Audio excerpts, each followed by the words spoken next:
Now, number one, India's contribution to the world. Now, these are few points which I have directly taken from the internet. There is no rocket science involved in these points. And you must be knowing many of these, like zero was invented by Aryabhat. Almost every Indian knows value of pi. These points are very common.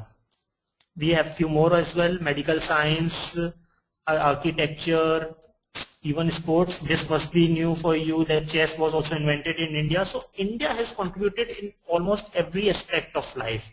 But the question for today is this: what has been India's contribution in the field of management?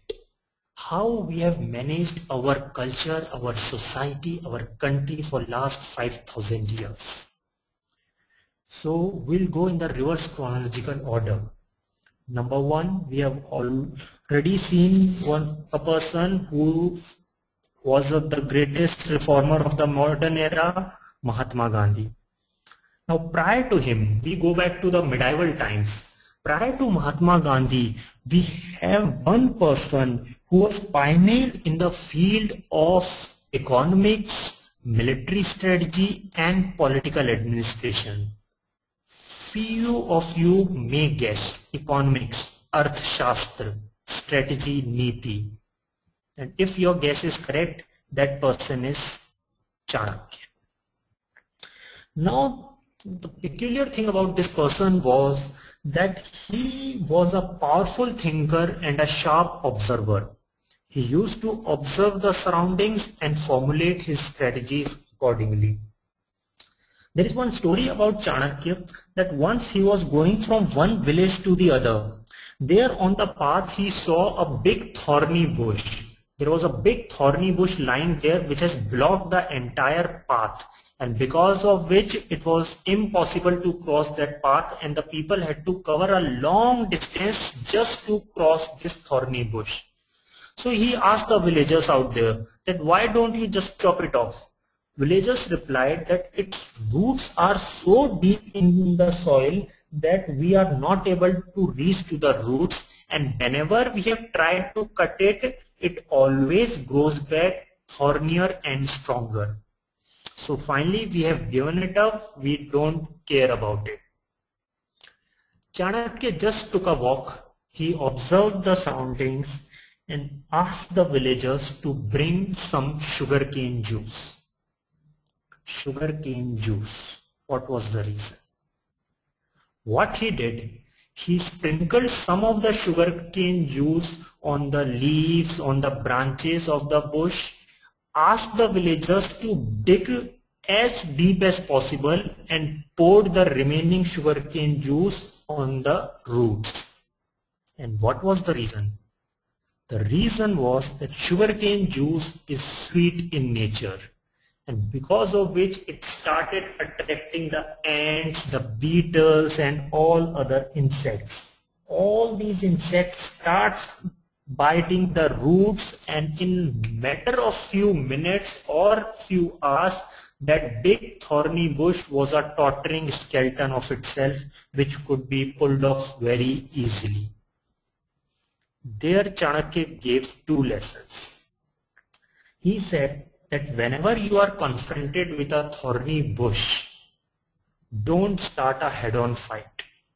Here thorny bush represents an obstacle.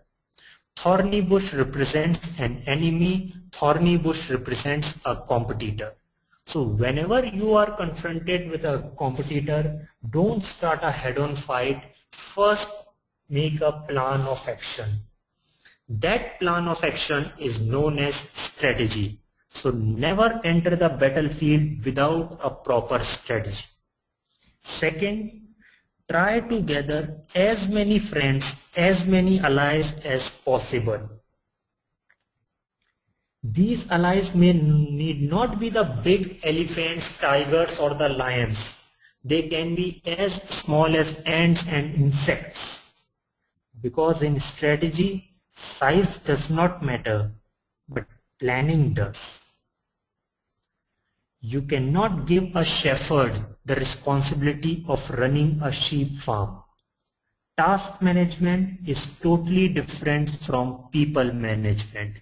So here we got the concept of right person in right job.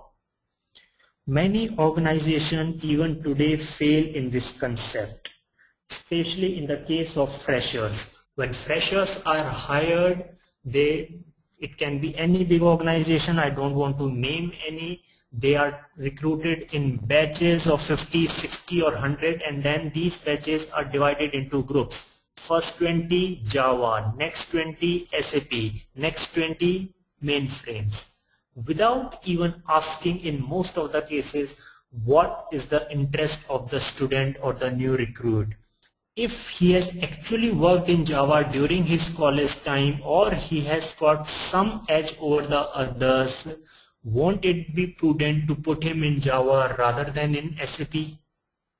So this mistake occurs at the early stage also, and this is one of the main reasons for the Monday blues which corporate employees face.